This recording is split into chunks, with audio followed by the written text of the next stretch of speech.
அஸ்ஸலாமு அலைக்கும் வரஹ்மத்துல்லாஹி வபரகாத்துஹு. அறிந்ததும் அறியாததும் என்ற நிகழ்ச்சியினூடாக உங்களுடன் இணைந்து கொள்ளும் நான் ஹிக்மா பானு. இந்த நிகழ்ச்சியினூடாக பூமியின் சுழற்சியால் பகலும் இரவும் எப்படி உருவாகுன்றதை பார்க்க போகிறோம். வாங்க வீடியோக்குள்ளே போகலாம். பூமி ஒரு பெரிய கோள வடிவம் மாதிரி தான் இருக்கும். இது தன் அச்சு என்ற ஒரு கற்பனை கோட்டின் மீது தொடர்ந்து சுழலுன்னுக்கிட்டே இருக்குது. இந்த அச்சு கொஞ்சம் சாய்ந்து இருக்குமே, இந்த சாய்வு தான் பூமி சுழல்றது. இது தான் நமக்கு பகலும் இரவும் வர்றதுக்கு காரணம். பூமி 24 மணி நேரத்தில் ஒரு முறை தான் சுழலும்.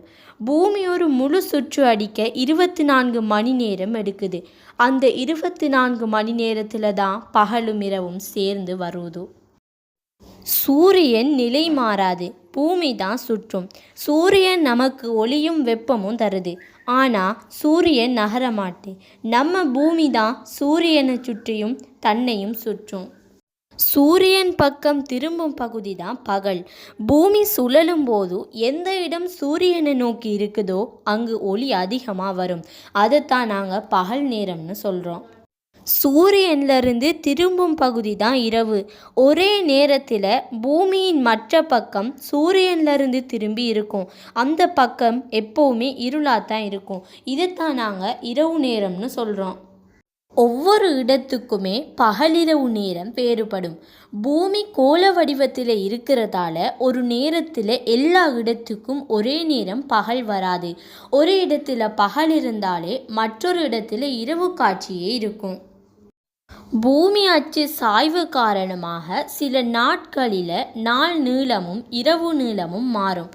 நாட்கள் சற்று பெரிதாகவும் சில நாட்களில் இரவு அதிகமாகவும் இருக்க காரணம் பூமி சாய்ந்திருக்கும் அச்சு தான். இதனால தான் கோடை காலத்தில் பகல் நீளம் அதிகமாயிருக்கு, குளிர்காலத்தில் இரவு நீளம் அதிகமாயிருக்கு. இந்த பூமி சுழலாமல் இருந்தால் என்ன நடக்கும்? இது ரொம்ப ரொம்ப முக்கியம். பூமி சுழலாமல் இருந்தால் ஒரு பக்கம் எப்போவுமே பகலாத்தான் இருக்கும், மறுபக்கம் எப்போவுமே இரவாத்தான் இருக்கும். இந்த இரண்டு பக்கங்களும் வாழ முடியாத அளவுக்கு வெப்பமாகவும் குளிராகவும் இருக்கும்.